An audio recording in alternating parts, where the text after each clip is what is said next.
Chapter 143 The Labyrinth. The morning of Friday, the 24th of June, was perhaps the strangest day Ariadne had ever experienced. Inexplicably, she'd slept like a rock, and if it had not been for Hermione making sure she got up, she would likely have slept until lunchtime. She'd spent much of the morning and early afternoon in an odd state of apprehension, not unlike that which she had felt on the mornings of the first and second tasks, but with one distinct difference. Ariadne Granger was not scared. She was almost relieved to have completed her final exam, Charms, and to have nothing left in her schedule for the rest of her term but the third task. The school, meanwhile, was just as wound like a Springford as Ron was for the full moon that, to his immense irritation, had landed on top of the task. Ariadne didn't know what was more odd, being constantly wished good luck in the corridors as she went about her day like any other, or the very fact that she was going about her day just like any other. There really wasn't much else to do. Any sort of last-minute training was out of the question. For two reasons. One, Ron was completely out of commission and on the verge of heat stroke from the absurd heat of that summer. And two, Hermione and Ginny had sequestered themselves in Ginny's dorm and refused to let Ariadne in. Apparently they were working on something, and Ariadne was not until sensate until the task. Instead, she'd spent much of the day simply reading as she, Sirius, and her parents took care of Ron in the corner of the common room. Dennis and Valerie had been enthralled by the castle and had spent nearly 10 minutes simply chatting with the fat lady before entering the common room on their first day, during which Sirius had profusely apologized to the painting for his actions the year before. It was really rather endearing to watch her parents enter the chaos of the magical world and be so impressed by the tiny things she'd come to find normal. Sir Nicholas had been more than glad to take part in their tour, and they had been very curious about the concept of death days as a counterpart to birthdays. That, and his continued indignation at not being accepted into the headless hunt. However, come late afternoon, the time for showing her parents the wizarding world and its intricacies was over, as her downright bored contemplations gave way to nerves, and not the kind she'd felt months before facing dragons and merd people. She wasn't scared. She was confident as she draped the heavy green glowing robes over herself and felt the gloves fit themselves snugly to her hands with the blue and orange glow from the sewing marks. Whoa, Ginny murmured, standing up from where she'd been sitting on the sofa and gaping at her as Ariadne stepped into the common room, stowing her wand into one of many pouches within the robe. Butterflies exploded into her stomach as she beheld her family beaming at her, the whole common room turning to face her, and as a sound hit her ears, Ron was clapping, and within seconds, so too were half the people in the common room. Many, even Hermione, bearing magical face paint of her initials, the recurring letter A with a lightning bolt down one side, some of our classmates even straight up bearing the name Granger across their foreheads. Clearly, Clearly Ginny was to blame, as she stood, cheering loudly with what was obviously a whole bucket of magically imbued paint by her side, dozens of brushes coated in it adorning the table, and its use on people's faces was not at all.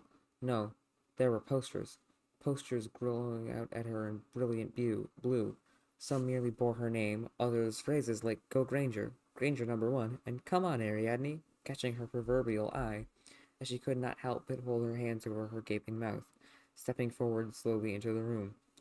"You look incredible, Ariadne," Ginny said as she approached. "What do you think? Professor Flitwick helped out." "I," Ariadne breathed, spinning about as in awe as most of them stopped clapping and merely faced her and the group that was herself, her family, and the two Weasleys. "I don't know what to say," she exclaimed, blushing intensely as Ginny smiled at her. "Then don't say anything," Ginny murmured. "Time for Ariadne Granger to go fucking win the Tri-Wizard Tournament," she yelled, spinning to Ariadne's side and tugging her arm into the air as the whole of Gryffindor erupted into a roar of support. Ron leaping shakily to his Ron leaping to his feet shakily and hearing perhaps the closest thing to an actual howl Ariadne had ever heard from him. Buried amongst the cacophony that was the whole room as Hermione jammed her hands to her ears and only let go of them once the uproar had stopped. "Come on!"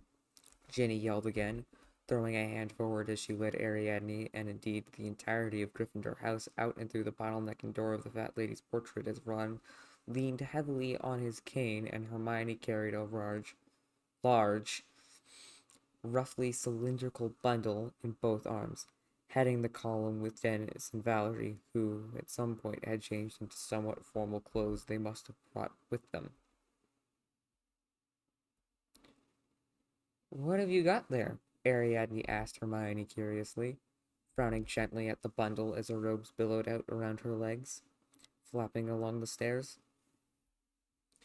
"You'll see," Hermione replied smugly, grinning at her as more and more students poured out of Gryffindor Tower and Ron leaned over.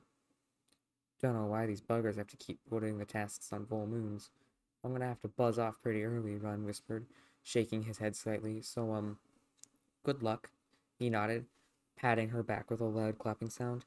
"Thanks, Ron," Ariadne replied, smiling at him. "Well, isn't this something?" Sirius cried, spinning onto the spot, spinning on the spot to gaze back up the column of Gryffindor students that followed them, grinning like a schoolboy. "You've got the whole house behind you, Ariadne." "Huh, yeah," Ariadne breathed, heart in her throat as she took in the atmosphere. The pulsing of her glasses struggled to keep up with the fast pace as they descended staircase after staircase, shadows in the blind sight charms wave thrown against the wall by the waving of banners and the pumping of arms in the air. The euphoric journey down to the gigantic maze was a blur to Ariadne as she took in the magic of her foe from afar. An angry red cloud covered much of it, rippling in power but ever present over the maze like a magically manifested fog over her scent, over multicolored walls that towered in the distance, sprawling over what had to be at least a few miles of the grounds. "Oh wow, that's big," Dennis marveled as they started down the hill, the as yet unbroken in boots irritating Ariadne's heels. "You have 13 hours in which to solve the labyrinth," he recited dramatically, making Ariadne scoff at him. "Somehow I doubt Ariadne will encounter David Bowie in the maze," Hermione said dryly, smiling slightly. "You remind me of the babe," she said. "What babe?" Ariadne exclaimed in a nasally tone. "The babe with the power," Hermione recited, as Ginny, Ron, and Sirius shared utterly baffled looks. "What power?" "The power of voodoo." "Voodoo?" "You do." "Do what?" "Remind me of the babe," Hermione cackled as Sirius spluttered. "It's from a movie. One of their favorites as kids," Valerie explained, shaking her head as she smiled warmly at them. "Didn't we ever show you Ramus and you Labyrinth?" "No." "Is it any good?" Sirius replied, making a face. "It's not bad. We'll put it on the list," Valerie replied, as Hermione and Ariadne gleefully sang Magic Dance on the way, even gathering Ron to eagerly join in on the chorus after he picked it up as Dennis playfully clapped Ron's shoulder at the line Puffy Dog's tails. Ariadne was glad of the distraction. The excited nerves in her stomach had finally begun to give way to anxiety, the maze gathering ponderously closer before she could no longer sense above its bushy walls. It wasn't long, however, before they were in the entrance to the stands, and Professor McGonagall was standing before them, smiling warmly. "Ah, Ariadne, dear," Hermione, Dennis, Valerie, Professor McGonagall said. "If you'd like to present your daughter to the schools, you're more than welcome to come in with her. Otherwise, I'm afraid I'll have to ask you all to leave her here with me," she said to her parents before noticing Sirius. "Oh, hello, Mr. Black." "Professor," Sirius said. "You two go along. I'll save you seats," he said before stepping over to Ariadne. "You know, I'm sure you're tired of hearing how much you look like them. But I look at you and I see someone who is so much more than just the sum of her parents' blood," he told her softly. "You don't have their bravery, you have your own bravery, your own courage, your own intellect. I know you can succeed in this because you are more than James or Lily ever were. But you don't need a sentimental idiot like me to go tell you that. Go out and prove that. You'll make us all proud." Ariadne nodded, looking at her lips nervously as she bit her lip. "Good luck, Ariadne," Ron said, smiling weakly at her. "You're gonna do great," he said simply, before grimacing and casting his walking stick aside to pull her into his arms. He nodded awkwardly, grimacing as he finally uncurled his arms from around her, his eyelids ragged, Ariadne understanding how hard it must have been for him to go so early, not knowing if she, someone he couldn't help but fear for thanks to the pack instincts that must have been running wild in his mind from how close the full moon was, would be all right. Don't worry, Ron, Ariadne assured him as Hermione wordlessly stepped over to offer a hug as well. I'll be fine, she added, before burying her head in Hermione's hair and letting her big sister envelop her. I, Hermione breathed, shaking her head ever so slightly before she tightened her embrace, the wooden canvas bundle she was holding digging into Ariadne's back. Remember, everything we practiced. And keep moving. Nothing in there should be too dangerous on its own, other than the creatures you just need to navigate. And you're good at that, she rambled after pulling away again. Strands of their mutually curly hair pulling apart. Yeah, Ariadne replied breathily, nodding. It should be okay. After that, you just have to win the Triwizard Tournament, Hermione added, almost smiling. Good luck. Thanks, Hermione. Ariadne breathed, her attention divided as Ginny stepped up for her turn, hugging the second Hogwarts Triwizard champion. Instead, however, Ginny looked around hurriedly before veritably leaping into Ariadne's arms, her lips crashing into Ariadne's as her heart smashed into the stratosphere, desperately trying to get a breath in as she realized what Ginny was doing before utterly failing as her girlfriend took the place of air, making her double back from the impact as the heat in her cheeks went nuclear. Then, for the briefest second, Ginny pulled back a bit before going straight back into kissing her again as Ariadne realized that while nobody else was paying them any mind, hidden from the crowds as they were, Sirius was grinning at them. Her parents, sister, and lycanthropic friend all had extremely surprised expressions, and Professor McGonagall had looked away entirely. At the same time, however, she could not care less, as she pressed into what had definitely gone from being a simple kiss before those she loved to a significantly deeper one, and despite her embarrassment, she was in heaven. It wasn't all that she cared about in that moment. Not a thought in the world for the Triwizard Tournament.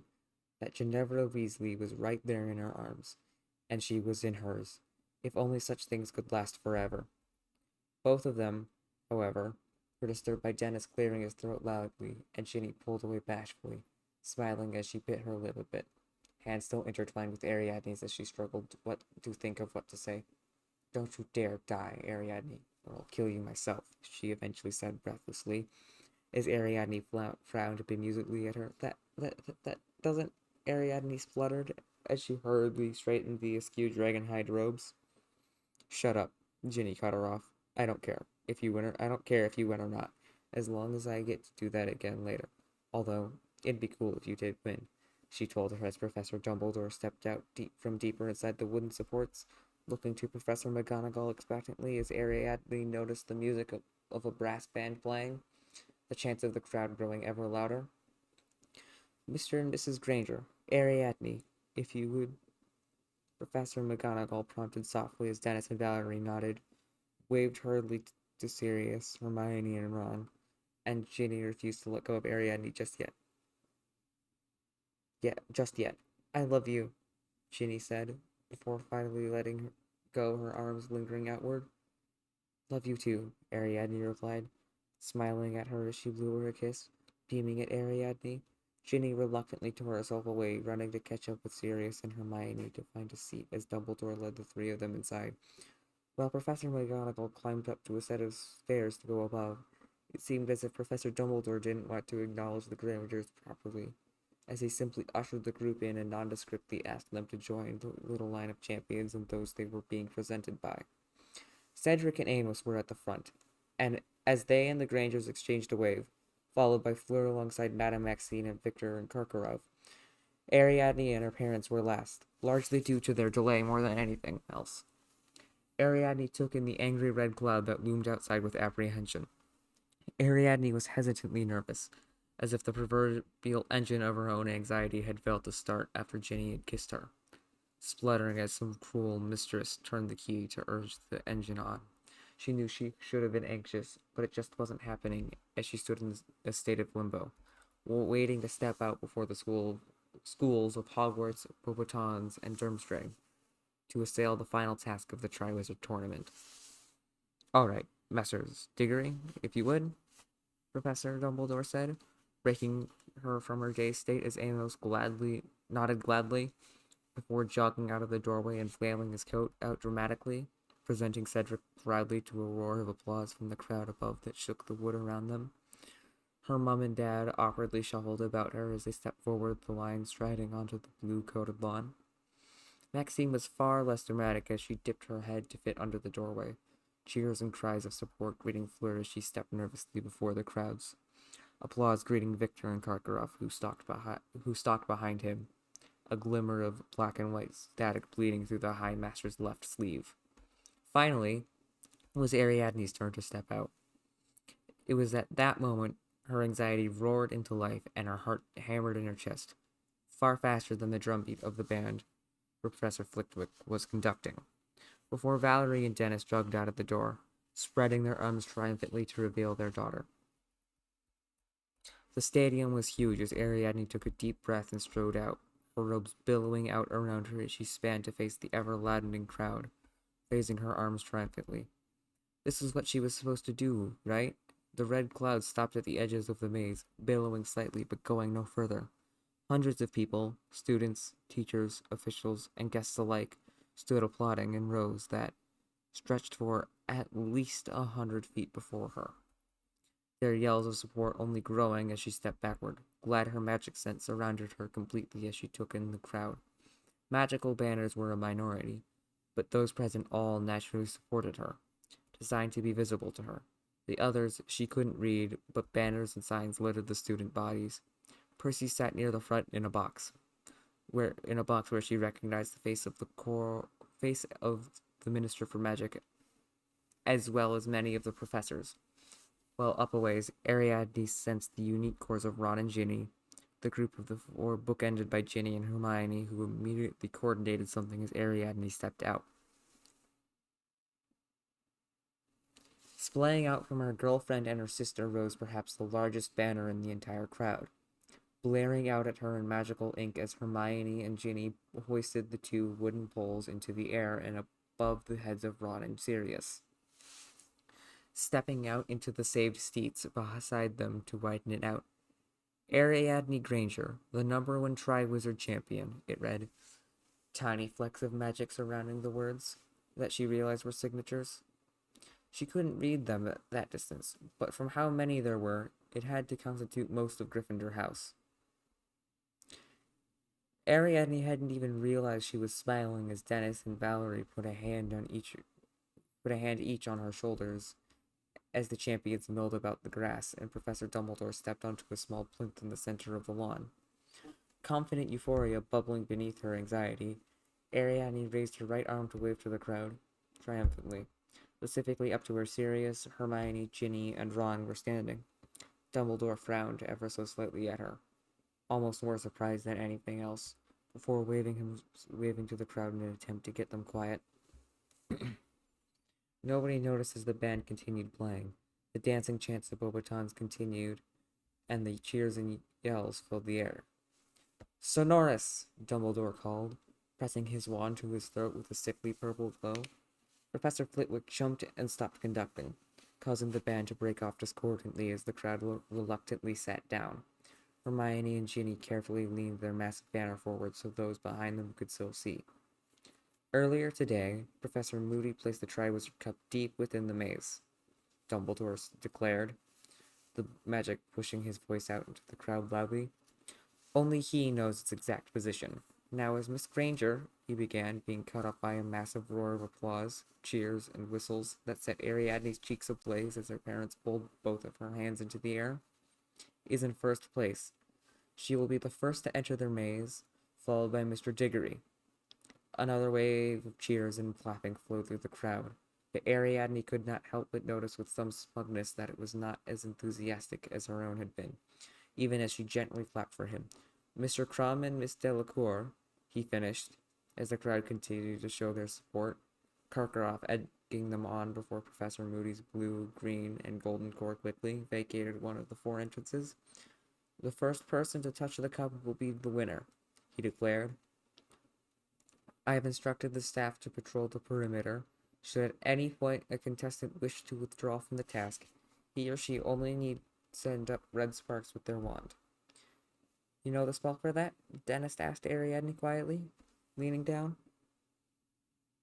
Yep, Periculum, Ariadne replied, still facing the headmaster. Contestants, gather round, Dumbledore called, backing them all with his wand. Quickly, he added, Ariadne already on her way from her parents to the man as the four champions came together before him in a circle, draping his arms around Victor and Fleur, who were the closest to him on either side as they unintentionally maneuvered themselves to position the girls on his left and boys on his right. He leaned in to speak to them, the purple glow fading from his throat. In the maze, you'll not only find creatures of the night and dark, you will also face something far more challenging, he murmured, his tone gravelly. You see, people change in the maze. Oh, find the cup if you can, but be very wary, for you could just lose yourselves along the way. That was the red cloud, Ariadne realized as she mentally eyed it. It was fairly similar to Fleur's own purple aura in a way, and she idly wondered if Fleur would be immune to its effects thanks to the fraction of heal of blood in her veins. Contemplations of what Dumbledore may have meant filled her mind as she internally stared grimly at the cloud. Magic like that could do all sorts of things to a person, from the minor enhancement of attraction applied by Vila to rewriting memories or personalities at worst. She did not want to lose her own sense of self in the maze. She was, however, broken from her pondering by Cedric's arm finding itself on her back, his other on Crumb. Raising his eyebrows in surprise, Dumbledore stepped away as Crumb nodded and followed suit, the four of them huddling together with their arms behind each other's backs. Been a hell of a year, Cedric said quietly to a chuckle from Victor and Ariadne. No hard feelings to whoever wins. You're all great friends. He withdrew his arms, putting his right hand into the center of the group. May the best champion win, Ariadne nodded, placing her hand atop Victor's as the boy had followed suit immediately, Fleur's on top of her own. Perhaps my namesake will bring me luck, Ariadne mused, to a frown from Victor and Fleur. Princess Ariadne of Crete helped Theseus escape the labyrinth and slay the Minotaur, she explained. Didn't Theseus abandon her on an island? Cedric asked.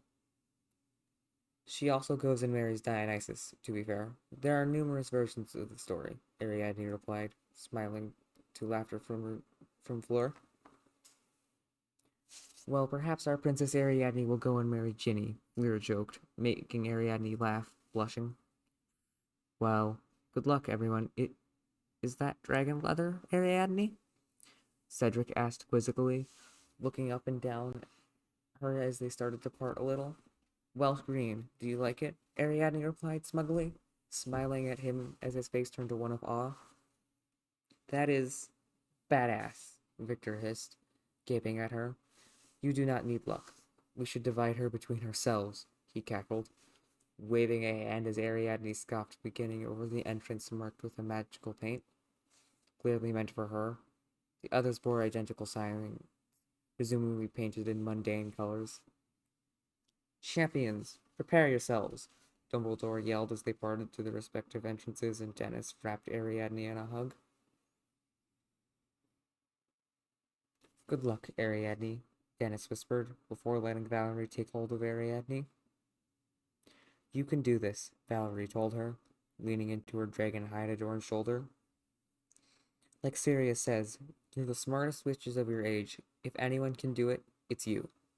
And remember, you can withdraw at any time, she added. Thanks, Mum, Ariadne replied, as they parted and Professor Dumbledore ushered Amos away. Oh, we'd better go, Dennis said hesitantly, kissing Ariadne's hair briefly before shuffling away at Professor Dumbledore's instruction. Ariadne waved back at them, before plunging her hand into her robe and pulling out the golden rod that was her wand, as Ginny and Hermione once again stretched out the gigantic banner they'd made, far above. Ariadne cracked her neck dramatically. On the count of 3, Dumbledore called, pointing his wand at her as Filch stood beside the cannon to her left. Boom! With the crash of the cannon and a disdainful look from Dumbledore, the band rang up again in earnest as Ariadne took a deep breath and stepped forward. As soon as she crossed the threshold of the maze, The red cloud began gently wafting through her, filaments stretching out at her magic and tapping at it, experimentally. Okay, want to not let that do too much, she murmured to herself as she took in the blue and green magic surrounding her that was the walls and the corridor that stretched far before her. Behind her, the configuration of the multicolored walls shifted, and the rustling leaves of the hedge maze crunched together behind her, turning the open sliver into a wall. Ergo, the maze can change shape. Good to know, she muttered. Acioferum Triwizard Cup, she cast, a yellow beam shooting out and ahead to her left a ways. The walls were tall, but the beam of her beacon was taller and pierced into the sky far away from her. Just gotta go in that direction. Piece of cake, Ariadne said, glancing about pensively after saying that. Nothing? Piece of cake? Okay, cool, she joked to herself, before beginning her stride down the long corridor that fell before her. She didn't run, knowing anything could be lurking around the corners, let alone that there could be all manner of traps waiting for her. But she did jog down the extraordinarily long passage. It just goes on, Ariadne sniffed, smiling slightly. At least there are turns and openings. Aha! She said, eventually reaching a crossroads that consisted of near a dozen pathways, diverging diagonally. Gravitating towards her beacon, she took the first one on the left. If she'd have kept going on that way, she'd have got straight to the castle, she recited from the movie with a brief laugh to herself, before returning her concentration to the task at hand. The deeper she reached into the maze, the stronger the cloud would become, the quicker she'd need to get out of it, and the more complex the maze became. Luckily, however, she was making good ground, opening after opening dismissed as she strode in the approximate direction of her beacon. The path she was on wasn't quite the correct course, even with its exponentially long reach, but it was the closest, if about 10 degrees off. Ariadne would have been worried that she was on the complete wrong path, that she'd eventually run into a point of dozens of dead ends. But there was one fact that stiffened her resolve. Professor Moody had placed the cup somewhere in the maze, not at a specific endpoint. Thus, it could not be possibly be a maze with only one possible route. It had to be a maze where one could, theoretically, navigate by proximity. Boom! Cedric had entered the maze. Acioferum Triwizard Cup, she repeated, as the beacon began to fade, the yellow arm giving her an exact idea of what direction the cup was from her. To her great irritation, the long pathway that had so faithfully brought her closer to her aim finally ended, but she supposed it could not have lasted forever. Far from it. No, they would not have made it so easy on her. Grateful for her impeccable sense of direction and her proverbial compass needle, she took the leftmost fork at the end and took a far more defensive stance with her wand. These sections bore complex pathways, and as such, more spots for critters and beats with it out to get her, to hide within. I'd put down arrows, but I don't really trust you to stay still, Ariadne murmured to the walls around herself as she rounded a corner to begin down another set of sprawling passageways, angles askew and diagonal, discordant from their partners. Plus, I don't need to, she chuckled. She span on the spot. Her magic sense did not even slightly change its orientation as she span. Ariadne's sense of direction had always been terrible in regards to what way she was facing, but in what directions things were from her, she was unparalleled. It was for that reason she always knew where north was, or at least from home. She suspected it might differ if she found herself at a different longitude. She hummed, regarding a pair of pathways before her. One of these doors leads to the castle at the center of the labyrinth, and the other one leads to, certain death, she muttered. She took the leftmost door, keeping a proverbial eye out as a cacophonous rustling noise filled the air a long way from her. Whether it was simply a large beast or an ambient danger inherent to the maze, she didn't know. But that didn't really matter. Ariadne frowned as something stood out in the red fog surrounding her, the fog that overlaid the blue and green of the maze. But that was not itself the fog, even if it was red. No. Long tendrils splayed out into the corridor from a side path on the right. Squinting pointlessly, wand before her, Ariadne approached the tendrils, curiously, before she realized exactly what it was. A disgusting sucking noise filling the air as some of its tendrils latched onto her, a floating red sphere swinging into the corridor with the sound of a dementor. Tilting her head mockingly, Ariadne closed her eyes and let herself fall into her own past. But hey, doesn't matter, Ginny said matter-of-factly, shuffling about on her skirt a little in the carriage. What do you want to do right now? She asked. I don't know, Ariadne replied, imagining exactly what she... Well, I want to kiss you, Ginny said. Do you want to, do you want to kiss me, Ariadne? Expecto Patronum! Ariadne bellowed, throwing her wand forward as the memory of vanilla chapstick coating her lips filled her mind. A great blue cloud of energy billowing out at the boggart and quickly forming into the cackling form of an Arctic fox. The laughing canine harried the boggart back into its little nook, before Ariadne willed it to return to a gaseous form and simply hold the boggart where it was. You just sit right there, she thought smugly, as she heard the boom of a cannon fill the night air for the third time. Victor had entered the maze, as she picked up her pace. She couldn't assume that the others wouldn't bumble in the correct direction, even if she took some pleasure at their lack of her little spell. They hadn't made spells designed to be useful in just this sort of situation, and that was their own problem. Still, Thumblook could not be underestimated, she thought. As she sorted at the poorly hidden blue glowing vines that ran underneath the stretch of wall. Oh dear me, devil's snare, it's deadly fun, but it sulks in the sun, she sang cheerfully.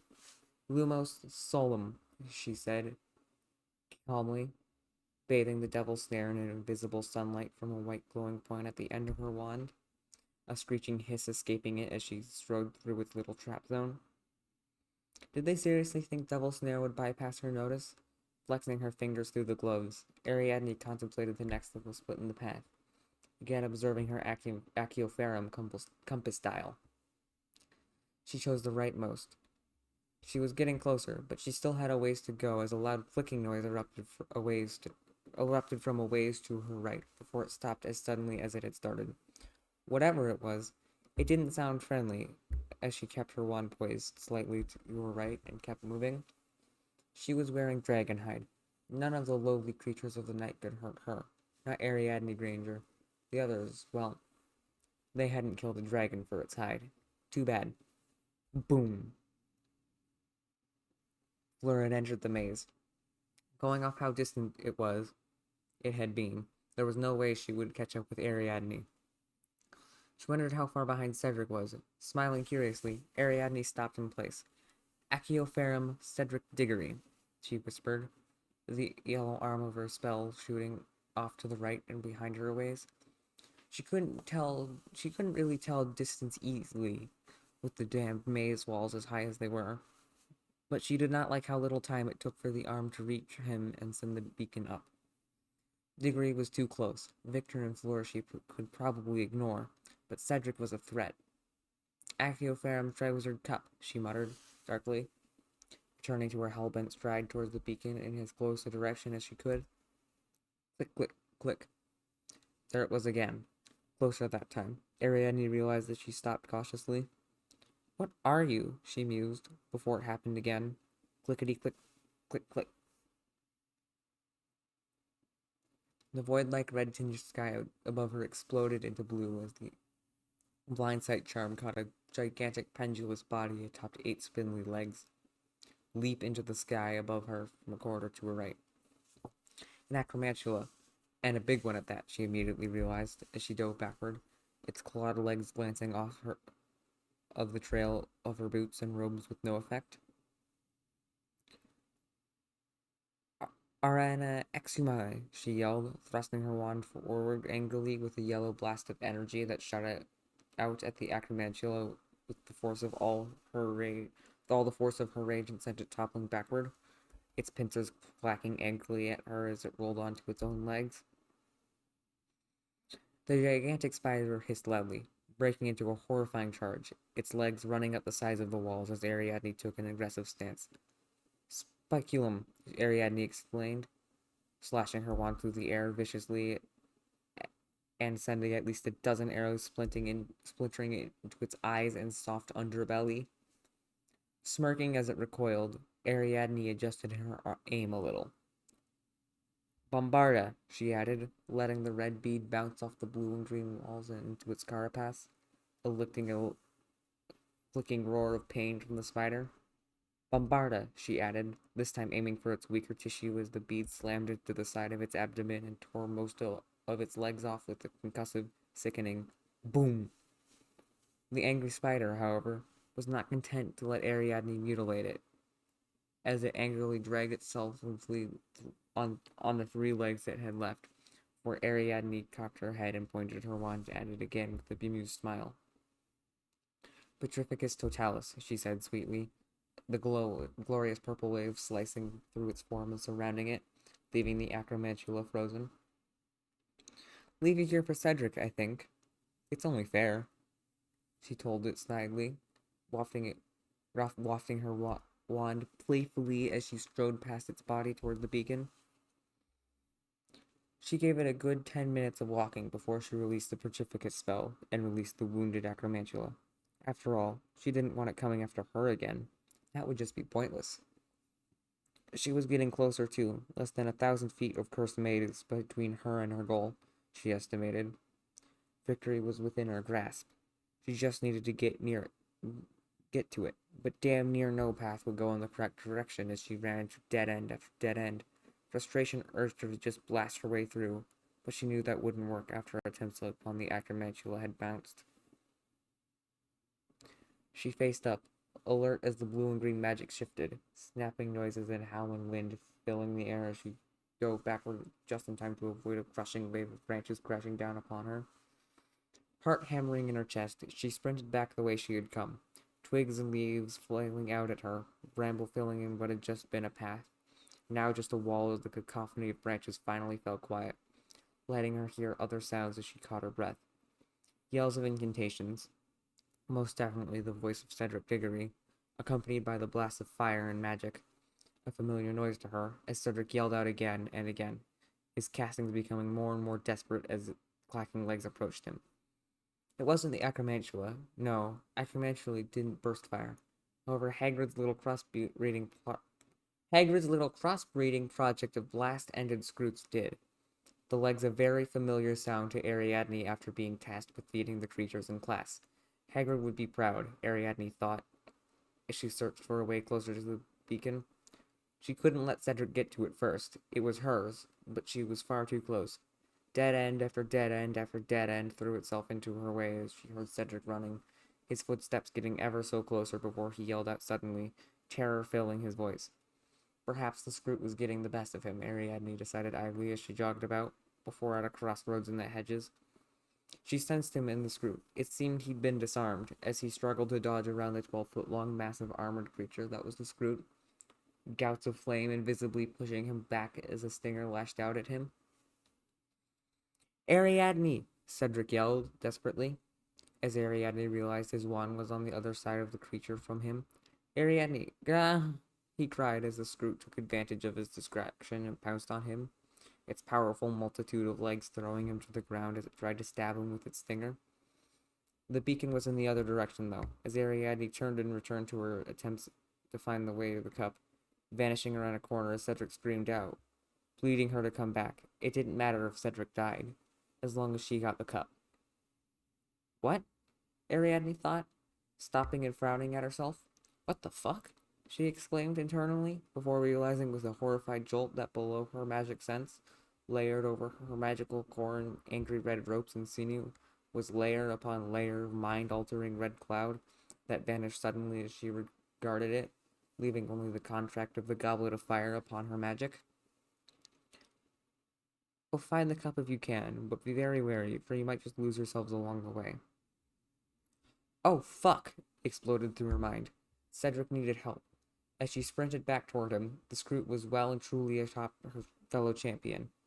There were several fresh splits in its clothes, Its legs were scraping away at him as he screamed her name.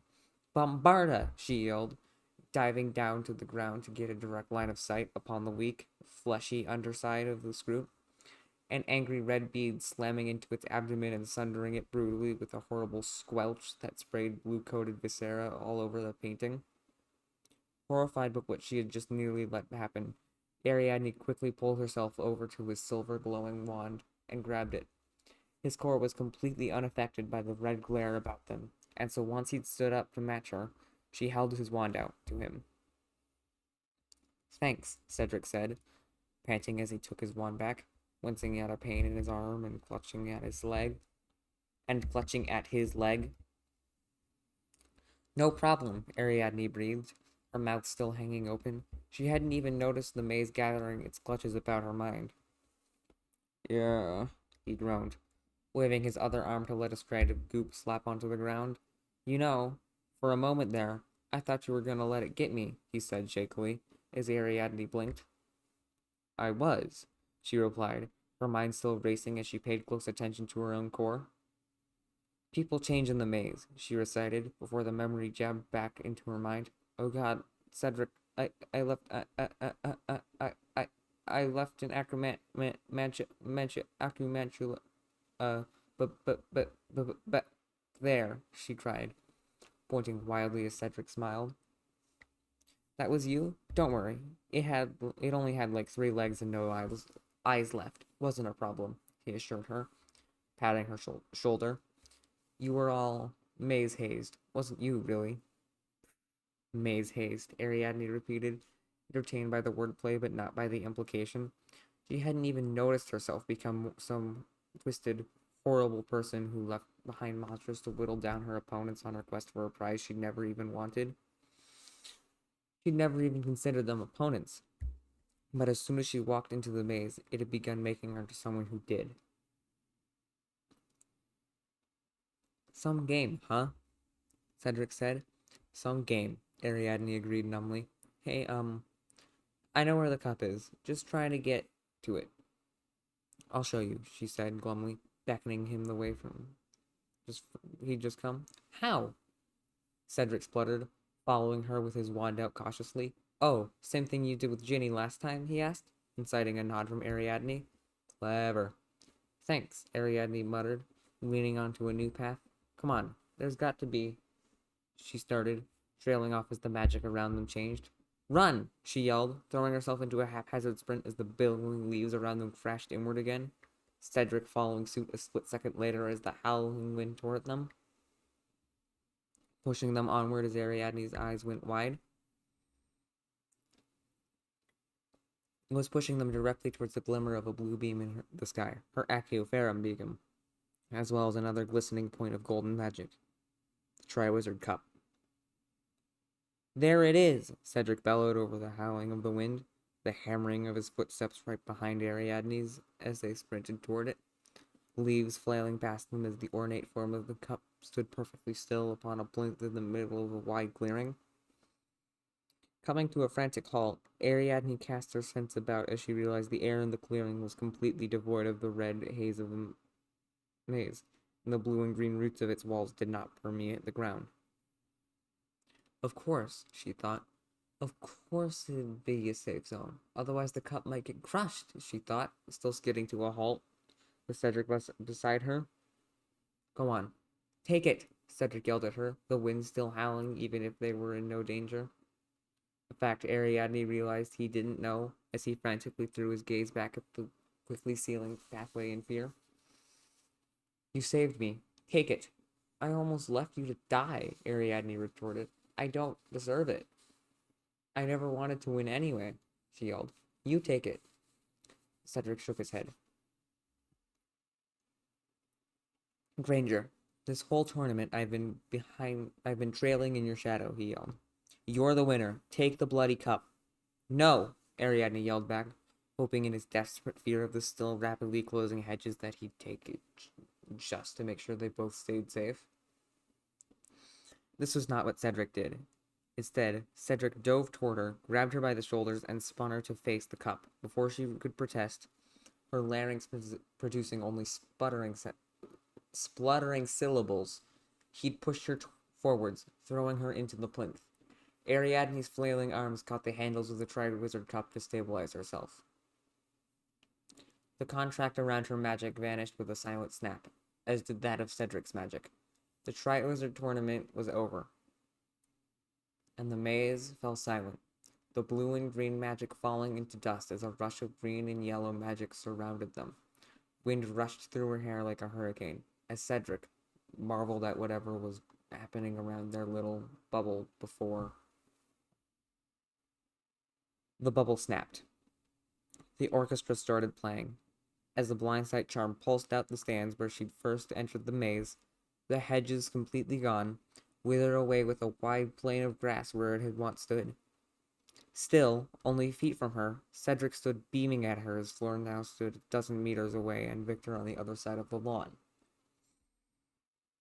And her ears were split by the roar of applause as the voice of Cornelius Fudge's magically enhanced voice boomed out over the stadium. And the winner of the Tri-Wizard tournament is Ariadne Granger.